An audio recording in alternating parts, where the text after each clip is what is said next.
Salut à toutes et à tous, c'est Touffe Mystère pour AV Histoire et on se retrouve dans cette toute première vidéo d'analyse historique centrée pour l'occasion sur l'artillerie à cheval. Avant de rentrer dans le vif du sujet, il faut noter qu'elle est arrivée relativement tard.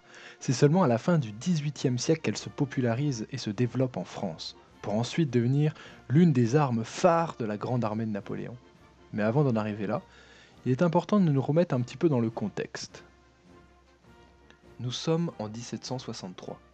La France sort du conflit majeur qu'a été la guerre de 7 ans.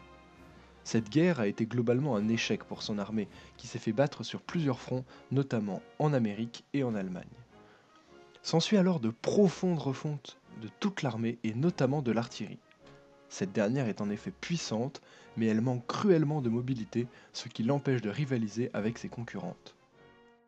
Les intellectuels, aidés de généraux, vont alors totalement repenser l'armée et donc l'artillerie.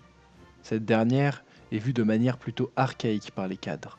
Une course au calibre s'est observée dans ces dernières années, et ce qui nous a amené à avoir des pièces de plus en plus puissantes, mais du coup de plus en plus lourdes sur le terrain. Cela en fait une arme extrêmement immobile. Elle se résume même parfois à un alignement de tubes disposés en batterie, visant simplement à disperser ou désorganiser la ligne ennemie avant le contact des fantassins et de la cavalerie que l'on pensait décisif. Malheureusement, cela limite énormément la réactivité de l'artillerie qui, malgré sa puissance, ne peut pas s'adapter aux positions changeantes de l'ennemi lors d'une bataille. Toutes ces réflexions nous amènent en 1792. Enfin, l'armée française se dote des 4 premières compagnies d'artillerie à cheval qu'elle va placer au sein de son armée. Ce n'est pas la première armée à faire ça, mais la France passe le pas. C'est alors qu'un personnage que vous connaissez bien va rentrer dans l'équation. Le jeune général Napoléon Bonaparte. Un artilleur de formation, il faut le rappeler, va percevoir le potentiel de cette arme dès sa prise de fonction en Italie et il va l'utiliser malgré le faible nombre de pièces durant toute la campagne de 1796 à 1797. Dès qu'il en aura le pouvoir, Napoléon réformera cette arme. Comme à son habitude, il va réfléchir à la tactique d'utilisation, mais aussi à son organisation. Les canons seront uniformisés. On retrouve des canons de 6 ou de 8 livres pour retrouver des pièces légères, le livre faisant référence au poids du boulet. Les pièces d'artillerie sont réparties en compagnies, elles-mêmes réparties dans toute la grande armée. Ces unités sont bien souvent rattachées à la cavalerie, ce qui en dit long sur son utilisation. Considérée comme une élite, l'artillerie à cheval est souvent composée de personnel trié sur le volet, ou bien de vétérans volontaires.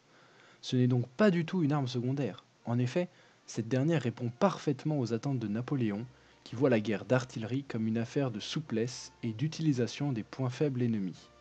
Les compagnies ont leur propre ravitaillement et même bien souvent leur propre commandement. Cela en fait une unité libre et souple qui peut réagir à de nombreuses situations et effectuer des changements de position rapidement. Une étroite coopération avec la cavalerie est souvent observée afin d'apporter la rupture rapide en un point précis du dispositif ennemi. On recense même certains cas où l'artillerie à cheval s'est portée avec la cavalerie légère, unité la plus rapide de l'époque, derrière les lignes ennemies pour briser le front.